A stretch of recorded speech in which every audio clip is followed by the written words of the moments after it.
السلام على سيد الأنبياء والمرسلين وعلى آله الطيبين الطاهرين وعلى من تبعهم بإحسان إلى يوم الدين أما بعد.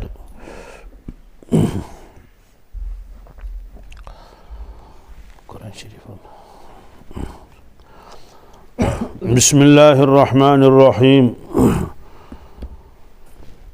وعن أنس رضي الله تعالى عنه قال: قلما خطبنا رسول الله صلى الله تعالى عليه وسلم إلا قال: لا إيمان لمن لا أمانة له ولا دين لمن لا عهد له.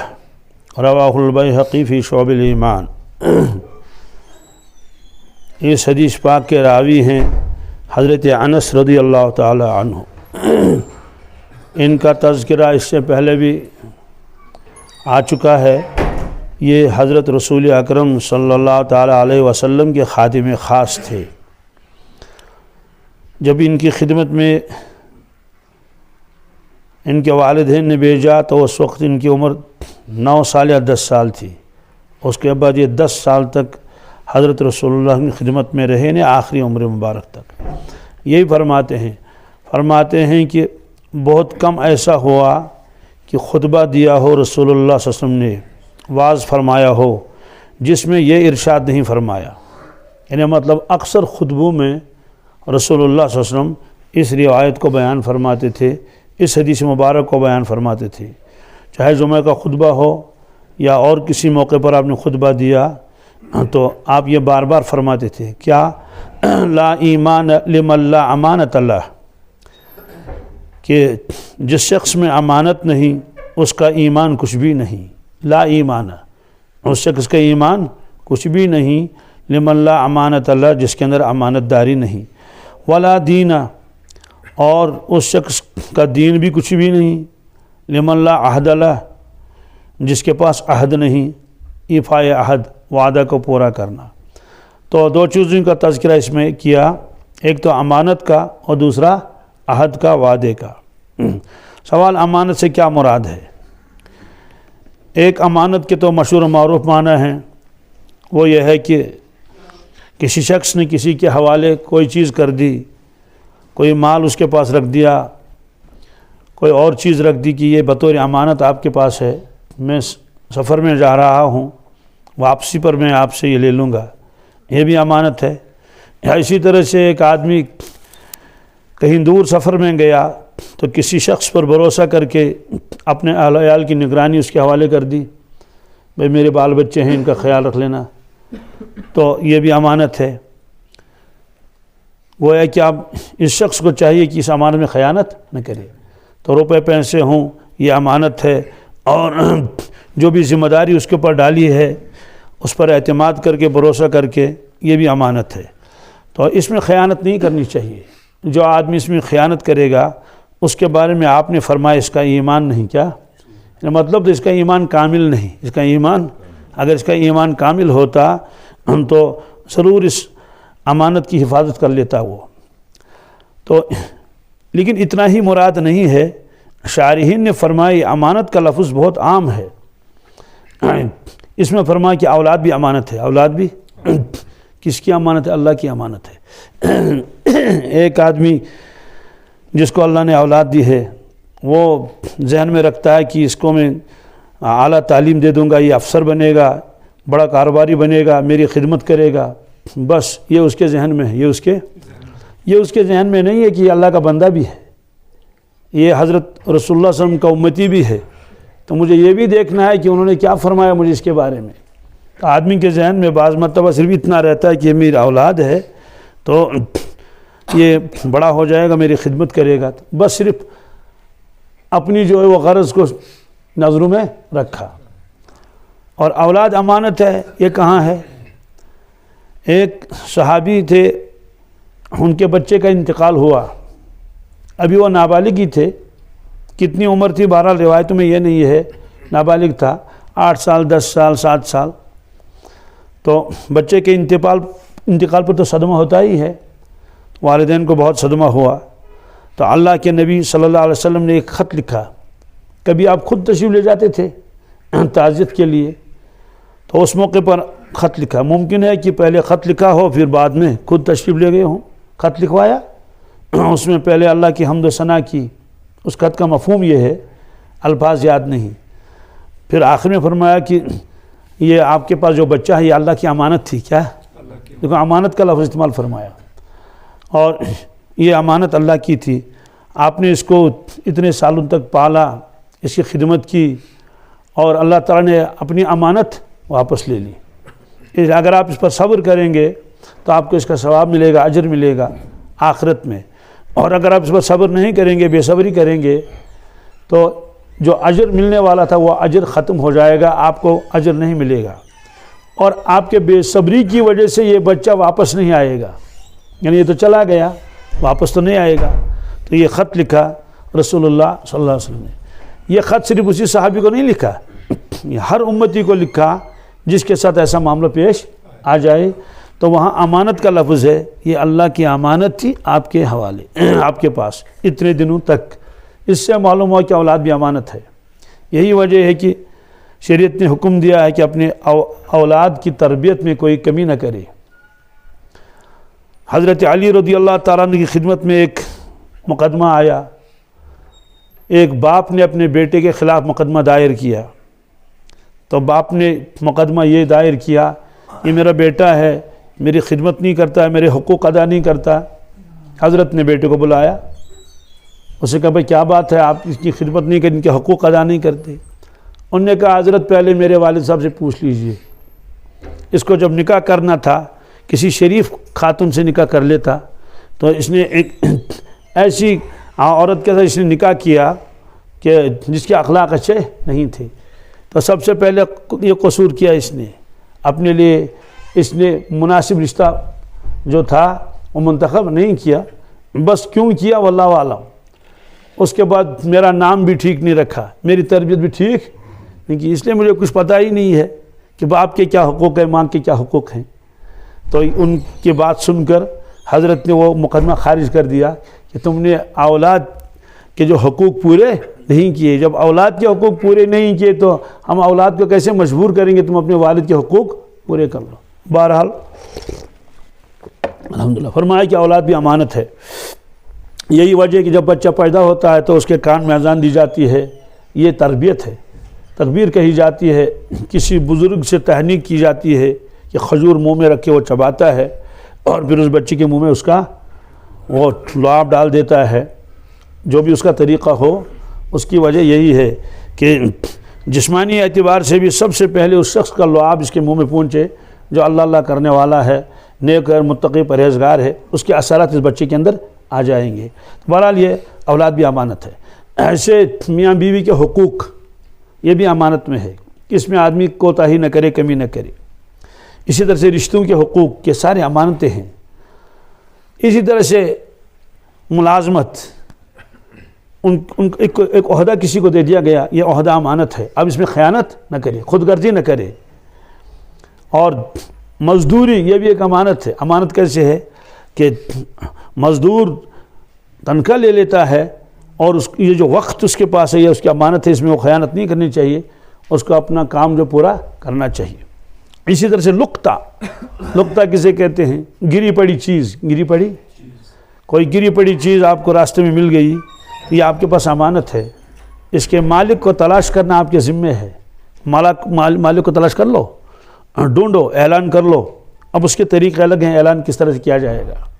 موبائل آپ کو مل گیا، اب تو الٹا ہے، موبائل کو سوئچ آف کر کے رکھتے ہیں۔ تو پرانے پہلے تو موبائل صرف اتنا ہوتا تھا کہ بھائی ہیلو ادھر سے کال ادھر سے، لیکن آج تو سارا کاروبار موبائل میں ہوتا ہے، سارا کاروبار، سارے ڈاکومنٹس اور کیا کیا موبائل میں ہوتے ہیں، گویا کہ تو موبائل جب کسی کا گم ہو جاتا ہے تو اس کا سارا کاروبار ہی ختم ہو جاتا ہے۔ ابھی چند دن پہلے مجھے ایک صاحب نے فون کیا، کسی دوسرے ملک میں وہ تھا، تو انہوں نے کہا میرا موبائل چوری ہو گیا، میرا موبائل بہت تلاش کیا نہیں ملا۔ اتنا غم اور صدمہ اس کو تھا کہ میرے سارے کاغذات اسی میں ہیں، میری پڑھائی کے کاغذات اور ڈاکومنٹس اور جو کچھ اس نے وہ MBBS کر رہا ہے، اور تو جتنے بھی پڑھائی وڑھائی سب اسی میں تھا۔ اب اس کو یہ دکھ نہیں تھا کہ موبائل جو ہے دوسرا بھی مل سکتا ہے، لیکن وہ جو اس کے اندر چیزیں رکھی ہوئی ہے وہ کہاں ملیں گی؟ بہرحال یہ ہے، فرمایا کہ لقطہ گری پڑی چیز اس کو آپ نے اٹھا لیا تو مالک کے پاس پہنچانا اس کا ضروری ہے۔ پیسے بھی ہو سکتے ہیں، کشمیر میں مشہور ہے کہ بھائی اگر کوئی آدمی لقطہ اٹھا لے گا، جیسے 500 روپے 5000 روپے اٹھا لیے، تو ایک تو یہ مشہور ہے کہ وہ بائیں ہاتھ سے اٹھانا چاہیے، کیا واللہ علم یہ کہاں سے آ گیا۔ دوسرا یہ کہ اگر آپ نے 1000 روپے اٹھا لیا، اس کو ادھر سے ایک اور 1000 لگانا ہے، تب مالک کو تلاش کرنا، یہ حکم نہیں ہے۔ نہ تو بائیں ہاتھ سے اٹھانے کا حکم ہے اور نہ تو اس کو ادھر سے پیسے لگانے کا حکم ہے۔ اس کے حکم اپنی جگہ پر ہے کہ دیکھنے کی رقم کتنی ہے، کس طرح سے ہے، ہم مالک کو تلاش کرنے کا کیا طریقہ ہے، تو اس میں لکھا ہوا ہے۔ اس پہ جو خرچہ آئے گا وہ وہی خرچہ دے گا جس کا وہ لقطہ ہے، گری پڑی چیز۔ بہرحال یہ بھی امانت میں ہے، اس لیے اس امانت میں خیانت نہیں کرنی چاہیے۔ اسی طرح سے ایک اور چیز ہے امانت، اس کا تذکرہ قرآن پاک میں ہے۔ وہ کیا ہے؟ وہ قرآن مجید ہے۔ کیا؟ سورہ احزاب میں ایک آیت ہے، اللہ تبارک تعالیٰ فرماتے ہیں اعوذ باللہ من الشیطان الرجیم بسم اللہ الرحمن الرحیم اِنَّا عَرَضْنَا الْأَمَانَةَ عَلَى السَّمَاوَاتِ وَالْأَرْضِ وَالْجِبَالِ فَأَبَيْنَ أَن يَحْمِلْنَهَا وَأَشْفَقْنَ مِنْهَا وَحَمَلَهَا الْإِنسَانُ إِنَّهُ كَانَ ظَلُومًا جَهُولًا۔ یہ آیت ہے۔ اس آیت کا ترجمہ کیا ہے؟ اللہ تعالیٰ فرماتے ہیں یقیناً اور بے شک ہم نے امانت پیش کی آسمانوں اور زمینوں پر اور پہاڑوں پر، لیکن ان سب نے اٹھانے سے انکار کر لیا اور وہ ڈر گئے۔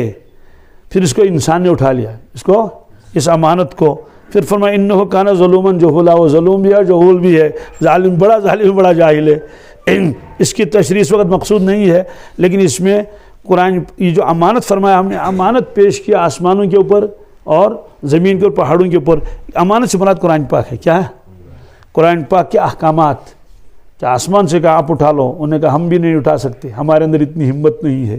تو امانت سے مراد ہے تکالیف شرعیہ، جو شریعت نے ہماری ذمہ داری ڈال دی ہیں، یہ کس میں آتے ہیں؟ امانت میں۔ تو اگر کوئی آدمی ان میں کوتاہی کرتا ہے تو جتنی کوتاہی کرے گا اتنا اس کا ایمان کم درجے کا مانا جائے گا، کمزور مانا جائے گا۔ اور اگر کسی نے بالکل ہی نہیں اٹھایا، اس کا انکار کر لیا، تو لا ایمان کا مطلب یہ بے ایمان ہے، اس کے پاس کچھ بھی ایمان ذرہ برابر بھی نہیں۔ لیکن اگر وہ قرآن پاک کو مانتا ہے، اللہ کی کتاب ہے، لیکن اعمال میں کوتاہی کرتا ہے تو اس کا ایمان ناقص ہے، اس کا ایمان۔ پر یہ فرمایا کہ اکثر خطبوں میں آپ فرماتے تھے لا ایمان لمن لا امانت اللہ، اس شخص کا ایمان نہیں جس کے اندر امانت داری نہیں۔ معلوم یہ ہوا کہ امانت کا خاص خیال رکھنا چاہیے، اس میں یہ ساری چیزیں آ جاتی ہیں۔ دوسرا ٹکڑا اس کا ہے ولا دین لمن لا عہد اللہ، کہ اس شخص کا دین نہیں، اس شخص کا دین نہیں ہے جس کے پاس کیا ہے؟ عہد کی وفاداری نہیں ہے، جو وعدہ کیا ہے اس کو پورا کرنا چاہے، وفاداری کرنی چاہیے۔ اگر وہ وفاداری نہیں کرتا ہے تو اس کے پاس دین ہی نہیں، گویا وہ بے دین ہے۔ تو یہ عہد کیا چیز ہے؟ عہد کا مطلب ہے کہ جو ہم لوگوں سے معاہدہ کرتے ہیں، وعدہ کرتے ہیں، اقرار کر لیتے ہیں، کبھی صرف زبانی اقرار ہوتا ہے، کبھی تحریری ہوتا ہے۔ تحریر ہوتے ہیں نا، اور کسی سے آپ نے پیسے لے لیے اور تحریر ہو گئی۔ باپاری لوگ جو آڑتی ہیں اسے کیا کرتے ہیں؟ تحریرات کرتے ہیں، اور عدالتوں میں اس کو وہ کاغذات بنائے جاتے ہیں۔ یہ ساری چیزیں ہیں، تو یہ وعدے ہیں، یہ وعدے پورے کرنے ہیں۔ ایسے بیع و شراء، خرید و فروخت کے معاہدے کیے جاتے ہیں، نکاح کے معاہدے کیے جاتے ہیں، بلکہ وہ جو نکاح کا وہ رجسٹر ہوتا ہے اس میں لکھا ہے جو ہے وہ معاہدے نکاح۔ تو یہ ساری چیزیں پوری کرنی ہیں۔ آپ نے فرمایا جس شخص کے اندر یہ عہد نہیں ہے اور اس کی وفا نہیں ہے، آپ نے فرمایا کہ اس کا گویا کیا ہے؟ ایمان، دین ہی نہیں ہے۔ اور اسی طرح سے آپ نے فرمایا الدین النصیحہ، کیا یہ ارشاد فرمایا رسول اللہ صلی اللہ علیہ وسلم۔ اس کا مطلب کیا ہے؟ آپ نے فرمایا دین وفاداری کا نام ہے۔ دین یعنی ہمارا دین کیا کہتے ہیں؟ تو وفاداری ہے۔ قلنا لمن یا رسول اللہ صلی اللہ علیہ وسلم، ایک روایت میں قیلا، دونوں ہیں۔ تو عرض کیا گیا حضرت یہ وفاداری جو ہے کس کے ساتھ کرنی ہے؟ لمن، کس کے لیے وفا ہے؟ للہ، کیا اللہ تعالیٰ کے لیے وفاداری کرنی ہے.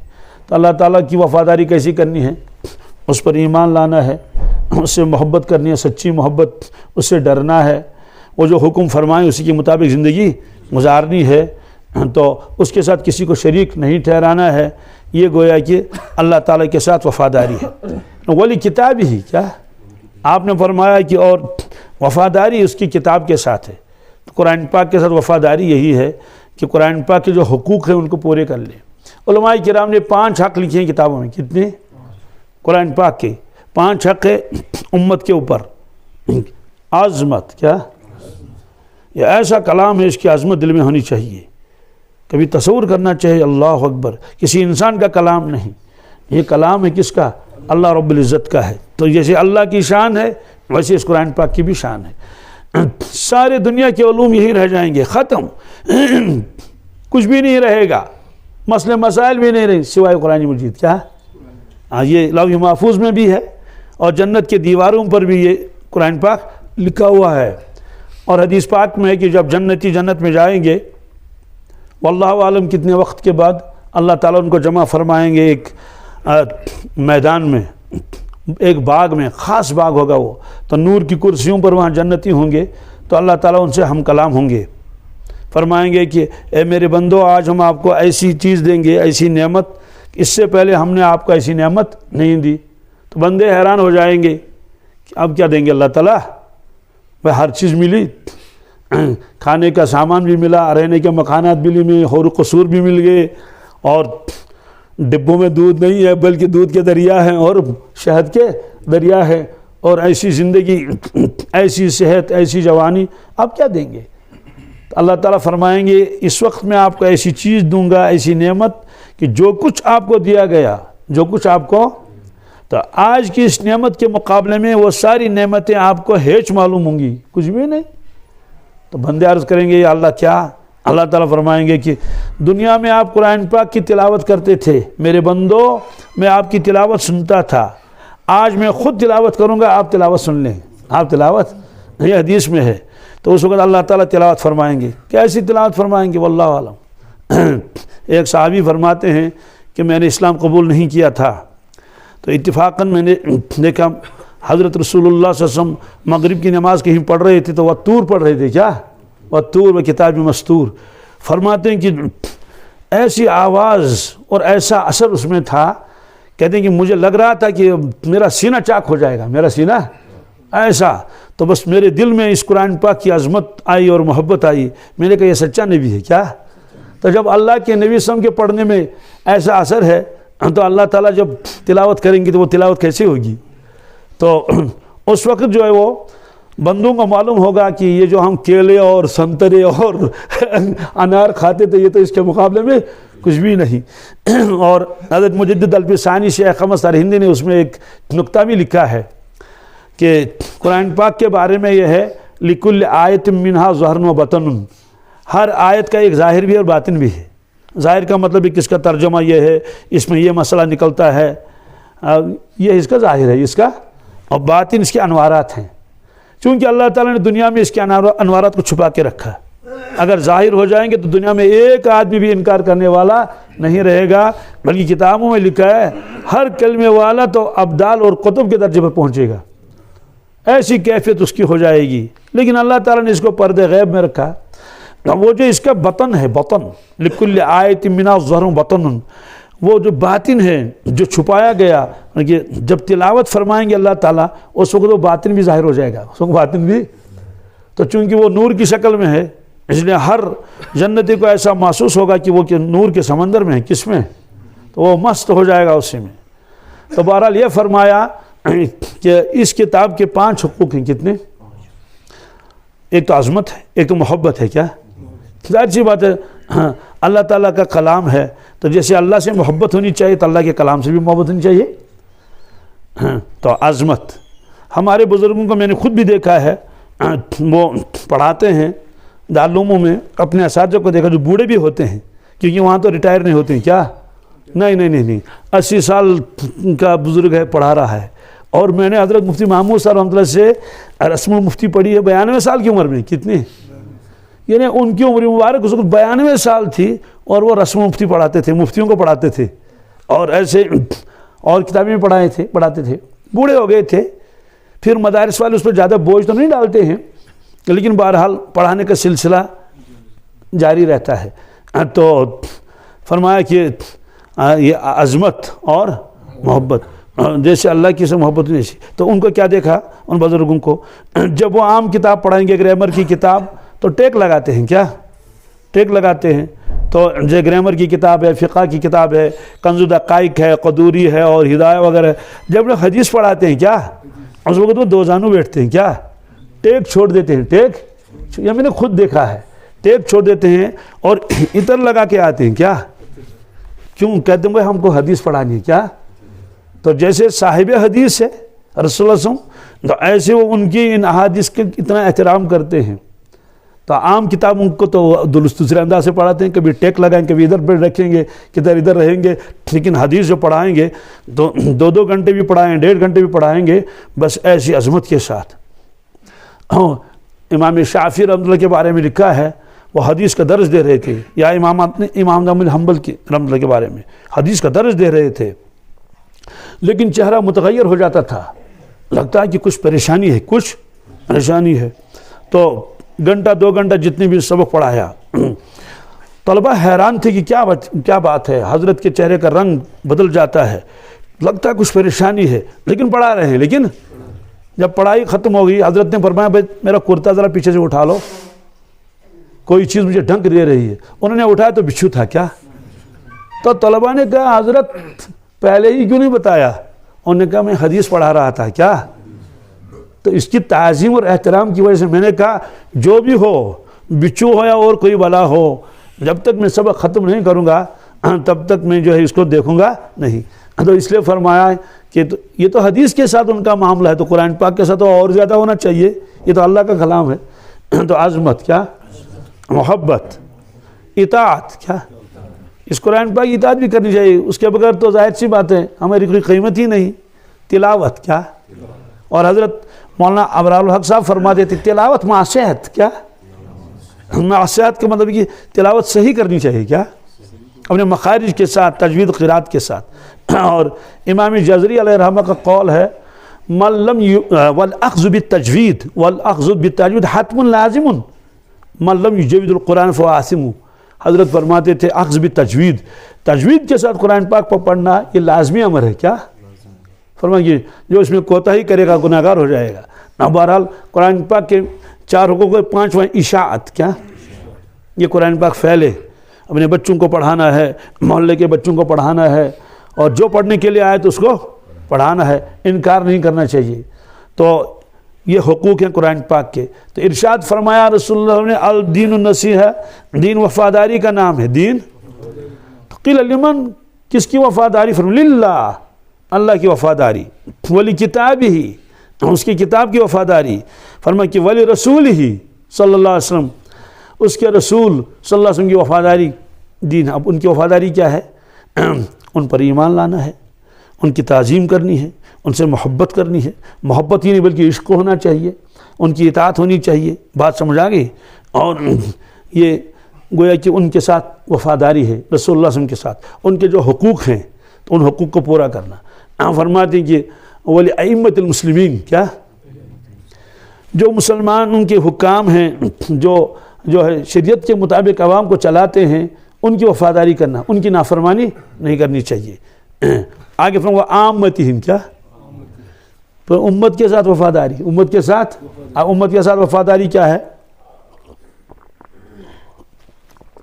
امت کے جو حقوق ہیں وہ حقوق پورے کرنے ہیں۔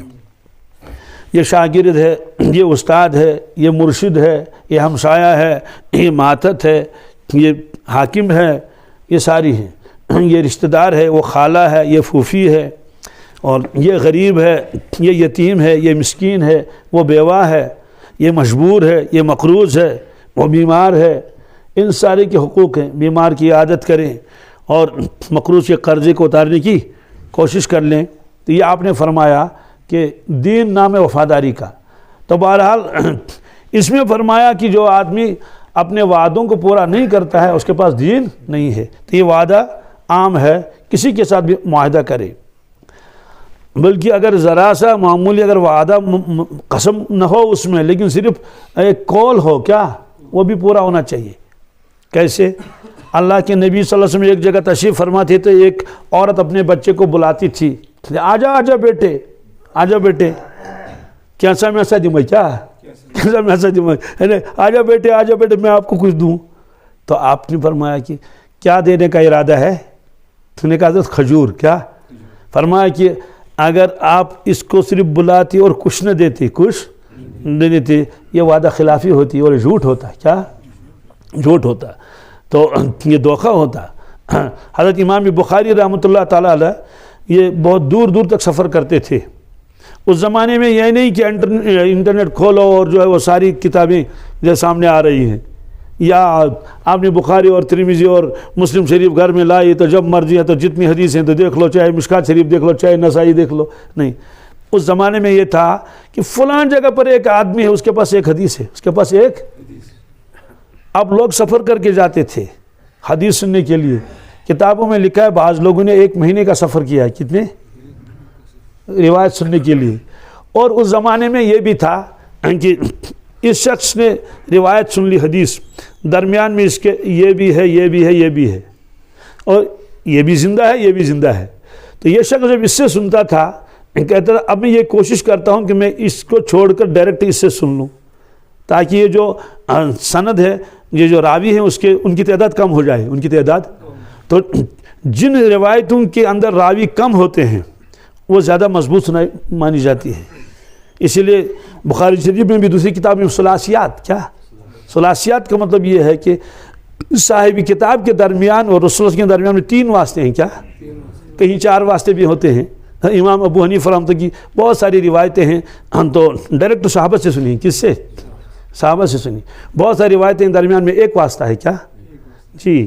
یہ امام ابو حنیفہ رحمۃ اللہ ہیں، یہ صحابی ہیں رسول اللہ صلی اللہ علیہ وسلم، کچھ ہیں یہ امام ابو حنیفہ رحمۃ اللہ ہے، درمیان میں ایک اور شخص ہے، اس کے بعد صحابی ہیں۔ اکثر روایتیں ان کی ایسی ہیں کیونکہ وہ تو سن 80 ہجری کے ہیں نا۔ بعد کے محدثین کے تو درمیان میں بہت سارے واسطے آ گئے، چاہے امام بخاری ہوں، چاہے امام مسلم ہوں، چاہے امام ترمذی ہوں یا دوسرے حضرات ہوں، بلکہ جو ائمہ 4 ہیں ان میں بھی تو سب سے بڑے امام ابو حنیفہ رحمۃ اللہ اس اعتبار سے وہ پہلے ہیں۔ ان کے زمانے میں امام مالک رحمۃ اللہ تھے۔ بہرحال تو امام بخاری علیہ رحمہ اس حدیث کو سننے کے لیے گئے محدث کے پاس تاکہ ڈائریکٹ ان سے سن لیں۔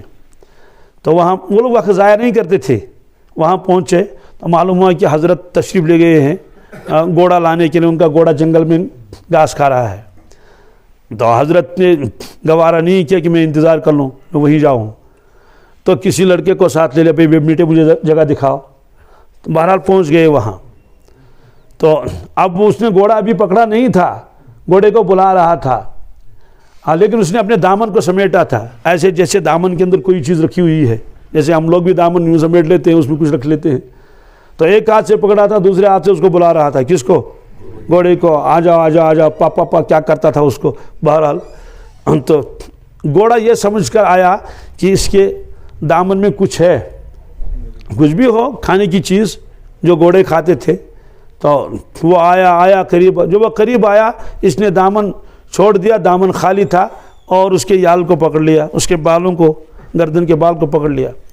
اب اس کے بعد ملاقات ہو گئی امام صاحب سے، الیک سلیک ہوا کہ آپ کہاں سے تشریف لائے ہیں اور کیا ہے وغیرہ، کون کیا نام ہے؟ کہ میرا نام یہ ہے، فلان جگہ سے آیا۔ اچھا کیوں تشریف لائے، کیسے تشریف لائے؟ نے کہا حضرت ایک روایت کے سلسلے میں آیا تھا کہ آپ کے پاس وہ حدیث ہے، تو میں چاہتا تھا کہ میں ڈائریکٹ آپ سے سن لوں، ویسے تو مجھے وہ حدیث یاد ہے لیکن درمیان میں کچھ واسطے ہیں۔ میں نے کہا ہاں بالکل، مجھے وہ روایت معلوم ہے اور میں نے اپنے استاد سے، انہوں نے اپنے استاد سے روایت سنی ہے۔ تو امام بخاری نے عرض کیا حضرت مجھے آپ سننے کی ضرورت نہیں۔ کیا؟ کہ کیوں؟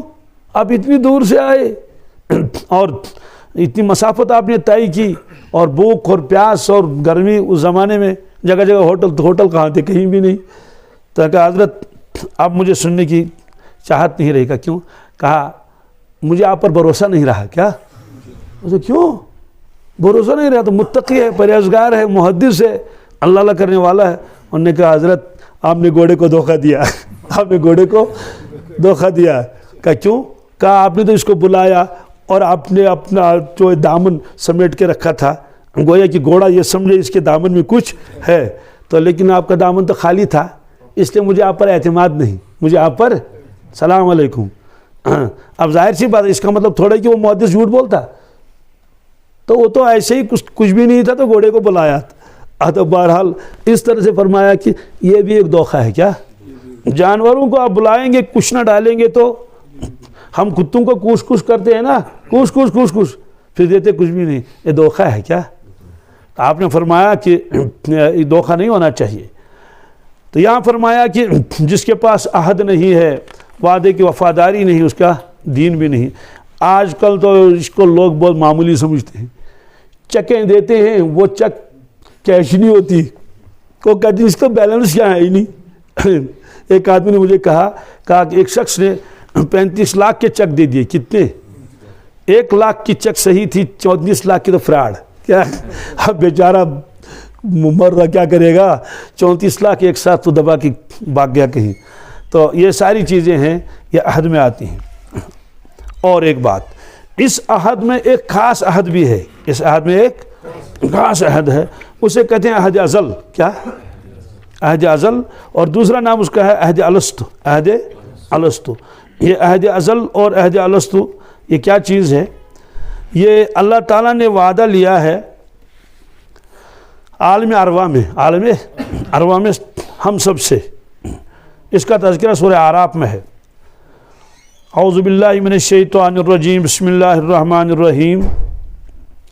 وَإِذْ أَخَذَ رَبُّكَ مِن بَنِي آدَمَ مِن ظُهُورِهِمْ ذُرِّيَّتَهُمْ وَأَشْهَدَهُمْ عَلَىٰ أَنفُسِهِمْ أَلَسْتُ بِرَبِّكُمْ قَالُوا بَلَىٰ شَهِدْنَا أَن تَقُولُوا يَوْمَ الْقِيَامَةِ إِنَّا كُنَّا عَنْ هَٰذَا غَافِلِينَ۔ یہ ہے وہ عہد الست۔ اللہ تعالیٰ فرماتے ہیں کہ میں نے بنی آدم سے، پہلے آدم علیہ السلام پھر اس کے بنی آدم، ان سے میں نے ان کی ذریت کو نکالا۔ کیسے نکالا؟ حدیث پاک میں اللہ تبارک تعالیٰ نے اپنا دستی قدرت جیسا بھی ہو، وہ آدم علیہ السلام کے شان مبارک کے اوپر ایسے پھیرا، کیا؟ تو ان کی اولاد نیچے جمع ہو گئی چونٹیوں کے بقدر، یعنی جسم چھوٹے چھوٹے تھے، پھر ایک سے دوسرا نکلتا چلا گیا یہاں تک کہ سارے اولاد آدم ایک جگہ جمع ہو گئے، سارے اولاد آدم، ایک بھی باقی نہیں رہا۔ تو پھر اللہ تبارک تعالیٰ نے ان سے کلام فرمایا، بلا واسطہ، درمیان میں کوئی نہیں تھا، ڈائریکٹ۔ تو سب نے اللہ تعالیٰ کے جمال کو بھی دیکھا۔ تو پھر اللہ تبارک نے فرمایا کہ الست بربکم، کیا میں تمہارا پروردگار نہیں ہوں، تمہارا رب نہیں؟ قالوا بلا، ظاہر سی بات ہے جب اللہ تعالیٰ سامنے ہوں گے تو انکار کون کرے گا؟ کیوں کرے گا انکار؟ یہ تو دنیا میں آنے کے بعد انسان جو ہے وہ غفلت کا شکار ہو جاتا ہے، ورنہ کائنات کا ایک انسان بھی اللہ تعالیٰ کا انکار کرنے والا نہیں ہونا چاہیے۔ کیسے انکار کرے گا اللہ تعالیٰ کا؟ تو کبھی سوچنا چاہیے کہ جب میں ایسا ہوں تو میرا پروردگار کیسا ہوگا۔ اسے اتنی مخلوق ہے، یہ بغیر خالق کے کیسے وجود میں آ سکتی ہے؟ بہرحال اس وقت اللہ تعالیٰ نے فرمایا کہ تو جتنی مخلوقات وہاں تھی اور فرشتے وغیرہ، ان کو بھی اللہ نے گواہ بنایا۔ تو فرمایا کہ وَأَشْهَدَهُمْ عَلَىٰ أَنفُسِهِمْ، اور ہر شخص اپنے اوپر گواہ بن گیا۔ گواہ بن گیا کیا؟ میں گواہ ہوں اور میں گواہی دیتا ہوں، آپ ہمارے رب ہیں، ہم آپ کے بندے ہیں، ہم آپ کی بندگی کریں گے۔ تو اللہ تعالیٰ نے فرمایا کہ میرے بندو، تمہیں معلوم ہے میں نے تم کو کیوں بلایا، آپ نے جمع کیوں کیا اور آپ سے کیوں ہم کلام ہوئے؟ انہوں نے کہا یہ تو معلوم نہیں۔ کہا کہ ان تقولوا یوم القیامت انا کنا عن ھذا غافلین، یہ میں نے اس لیے کیا کہیں ایسا نہ ہو قیامت کے دن محشر کے میدان میں جب آپ کو جمع کر لوں اور آپ سے پوچھوں اپنے بارے میں، آپ یہ کہو گے ہم آپ کو جانتے ہی نہیں، ہمارے پاس تو کوئی آیا ہی نہیں، کسی نے بتایا ہی نہیں۔ ہاں، اگر ہم آپ کو جانتے پہچانتے تو آپ کی عبادت کرتے، بندگی کرتے، پوری تیاری کر کے آتے، ہم تو بے خبر تھے۔ اللہ تعالیٰ نے فرمایا اس لیے میں نے سب کو سامنے لایا، سب کو سامنے لایا اور سب سے ہم کلام کیا، اور ہر شخص گواہ رہا اپنے آپ کا۔ اب سوال یہ ہے کہ جب ہم نے وعدہ کیا ہے تو یاد کیوں نہیں؟ الحمدللہ۔ تو آدمی تو کبھی بھول جاتا ہے نا۔ طلبہ سبق یاد کر کے جاتے ہیں، امتحانی حال میں پہنچ گئے، کہتے ہیں میں بھول گیا، میں اشن کالک بت روزن یاد تو عالم ارواح کی کیا بات یاد رہے؟ تو فرمایا کہ عوام اس عہد کو بھول گئے، اس عہد کو یاد دلانے کے لیے اللہ تعالیٰ نے انبیاء علیہ الصلوۃ والسلام کو بھیجا، ان سے کہو تم وعدہ کر چکے ہو، وعدہ تو اعتماد ہونا چاہیے اس پر۔ ایک آدمی اپنے گھر سے نکلا سویرے، تو جیب میں ہاتھ ڈالا، دیکھا کہ 500 کا نوٹ ہے لیکن ریزگاری نہیں ہے، چینج۔ تو دکاندار سے کہا بھائی 500 کی ریزگاری دے دو، چینج دے دو۔ اس نے کہا جناب ابھی تو کشمیری میں تو 10 لاکھ ابھی نہیں کیا، 10 لاکھ تو کوئی ہوئی کی، یعنی ابھی تو میں نے دکان ابھی کھولی، میرے پاس کیش تو ہے نہیں۔ ان کا چاہیے کیا آپ کو؟ کہا مجھے سومو میں چڑھنا ہے، مجھے کہیں جانا ہے، تو 50 روپے کی ضرورت ہے۔ انہوں نے کہا لے 50 لیجیے، 50 ہے میرے پاس، کسی وقت ڈال دینا، کسی وقت۔ دکاندار نے وہیں لکھ دیا نقدی 50 روپے، نقدی، کیونکہ اس کا حساب چلتا ہے نا اس کے پاس۔ اس نے کہا کہ ہاں بدھ میں غوری ہوں، واپسی پر دے دوں گا۔ وہ شخص بھول گیا، اب ہفتہ ہو گیا، مہینہ ہو گیا، تو دکاندار نے اسے کہا حاجی صاحب السلام علیکم۔ وعلیکم السلام۔ وہ 50 روپے آپ نے لے لیے تھے۔ اس نے کون سے 50؟ تو وہ بھول گیا۔ اس نے کہا حضرت آپ سویرے آئے تھے یہاں، انہوں نے کہا بھائی مجھے یاد تو نہیں ہے لیکن آپ جھوٹ نہیں بولیں گے، آپ تو 50 روپے کیا 50 لاکھ کے اوپر بھی جھوٹ نہیں بولیں گے، اتنا اعتماد مجھے آپ پر ہے۔ اس نے پورے یقین کے ساتھ وہ 50 روپے نکال کے اس کو دیتا ہے، حالانکہ یاد کچھ بھی نہیں ہے، بھول گیا بیچارہ، بوڑھا تھا۔ تو اب مجھے بتائیے اس پر اعتماد کر کے پورے یقین کے ساتھ وہ 50 روپے دیتا ہے کہ اگر مجھے یاد نہیں ہے لیکن آپ کو یاد ہے اور آپ نے لکھ کے بھی رکھا ہے، یہ نہیں کہ مجھے ظلم کر رہا ہے، جھوٹ بول رہا ہے، پورا یقین۔ تو بتائیے اگر ہم بھول گئے کیا؟ اگر ہم کو ابراہیم علیہ السلام نے یاد دلایا، آدم علیہ السلام نے یاد دلایا، موسیٰ علیہ السلام، عیسیٰ علیہ السلام نے یاد دلایا، 1,24,000 انبیاء علیہ السلام نے یاد دلایا، بالخصوص حضرت رسول اللہ صلی اللہ علیہ وسلم نے یاد دلایا، ہم کو تو یقین کرنا چاہیے۔ پھر اللہ تعالیٰ خود یاد دلا رہے ہیں اپنی کتاب میں کہ میرے بندو تم نے مجھ سے وعدہ کیا ہے، تم نے مجھ سے عہد کیا ہے، اس عہد کو پورا کرو۔ تو فرما دیتا عوام کا مسئلہ ہے، خواص بھولے نہیں، خواص، تو خواص میں ایک ہے حضرت سیدنا علی رضی اللہ تعالیٰ عنہ۔ ان سے کسی نے پوچھا حضرت عہد الست کے بارے میں آپ کیا فرماتے ہیں، اس آیت کے بارے میں کہ ہم نے اللہ تعالیٰ سے کوئی معاہدہ کر رکھا ہے، تو اس کے بارے میں حضرت کچھ فرما دیجئے۔ حضرت نے فرمایا اللہ کی قسم، جو اللہ تعالیٰ نے فرمایا تھا الست بربکم، اور ہم نے عرض کیا تھا بلا، کہا اللہ کی قسم وہ آواز اس وقت بھی میرے کانوں میں گونج رہی ہے، میرے کانوں میں گونج رہی ہے، مطلب میں بھولا نہیں، میں تو خواص تھے نا۔ ایسے کسی بزرگ سے کسی نے پوچھا، حضرت کہتے ہیں کسی زمانے میں ہم نے اللہ سے عہد کیا ہے، وعدہ کیا ہے، ہم آپ کی بندگی کریں گے، عبادت کریں گے، کسی زمانے میں۔ تو بزرگ جلالی تھے، اس نے کہا یہ تو کل کی بات ہے، یہ تو کل کی بات ہے جب ہم نے وعدہ کیا تھا اللہ تعالیٰ سے۔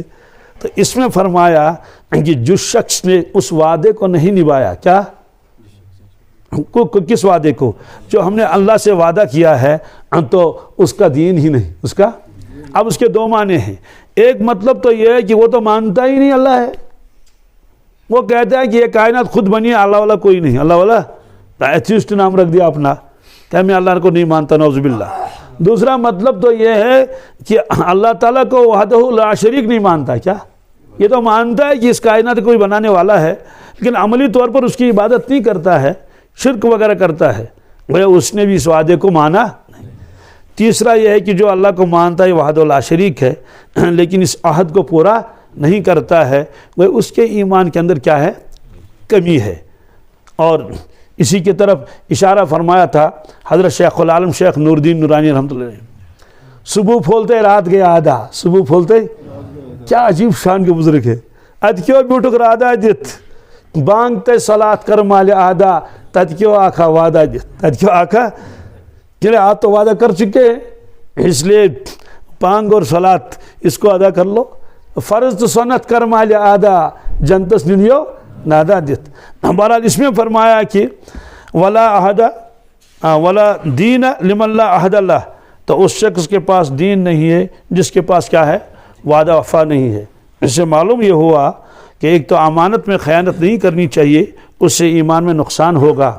ایسے جو وعدے کیے ہیں، چاہے انسانوں سے وعدے کیے ہوں، چاہے اللہ سے وعدے، اس کو پورا کرنا چاہیے۔ ایسے وعدے کے اندر ایک اور چیز آتی ہے، کیا چیز آتی ہے؟ وہ آدمی نظر مانتا ہے، کیا اس میں بڑی کوتاہی ہوتی ہے۔ نظر کا مطلب، اگر میرا بیٹا